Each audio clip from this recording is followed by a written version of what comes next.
नमस्कार मैत्रिणींनो, स्वामिनी किचन मध्ये खूप खूप स्वागत आहे। मी आज बनवते गरमागरम रव्यापासून उपमा बनवते, सकाळचा नाश्ता। हे आहे आपलं 1 वाटी रवा। मी रवा भाजून घेतलेला आहे। ही आहे कोथिंबीर, 1 चमचा आपले डाळव, 1 चमचा शेंगदाणे, 2 हिरवी मिरची आणि 1 कांदा कट करून घेतलेला आहे उभं। एकदम झटपट होणारी ही आपली रेसिपी आहे।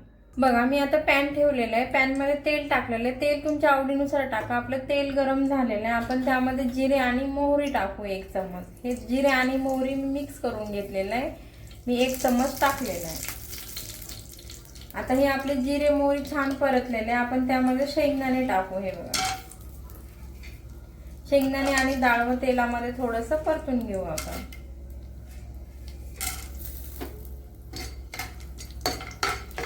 आपले शेंगदाणे आणि डाळ किती छान परतलेले तेलामध्ये, आपण त्यामध्ये आता हे कांदे टाकून घेऊ आणि हे मिरची टाकून घेऊ कट केलेली। हे पण छान तेलामध्ये परतून घेऊ आपण। बघा, आता आपला कांदा पण छान तेलामध्ये आता परतलेला आहे। आपण त्यामध्ये आहे ना हळद टाकू आपण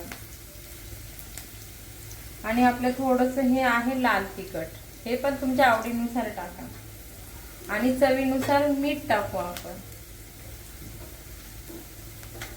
हे छान मिक्स करून घेऊ आपण हे मसाला। हे बघा, आता हे पण छान परतलेलं आहे। आपण त्यात हिरवी मिरची पण टाकलेली आणि उपमा बनायचा असेल तर त्यामध्ये थोडेसे कांदे जास्त टाकायचे। आता आपण 1 वाटी रवा घेतलेला आहे छोट्या वाटीने, तर आपण एक अर्धा गिलास पाणी सोडू।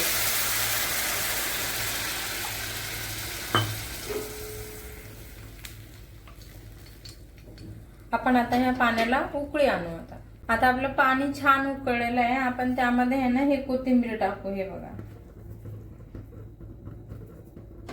कोथिंबीर टाकून एकदा मी फिरून घेतलेलं आहे आणि आपण आता त्यामध्ये रवा सोडून आपण छान ह्याला फिरून घेऊ।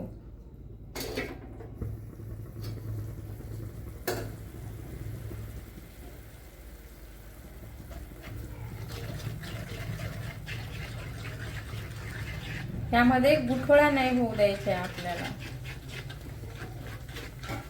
आपला रवा छान आता मिक्स करून घेऊ। एकच साइडने फिरवायचं, म्हणजे अजिबात यामध्ये गुठळ्या होत नाहीये। तुम्ही अशा पद्धतीने उपमा नक्की बनवा। गरमागरम सकाळसाठी नाश्त्याला खूप छान लागतो। आपण आता ह्याला छान मिक्स करून घेऊ।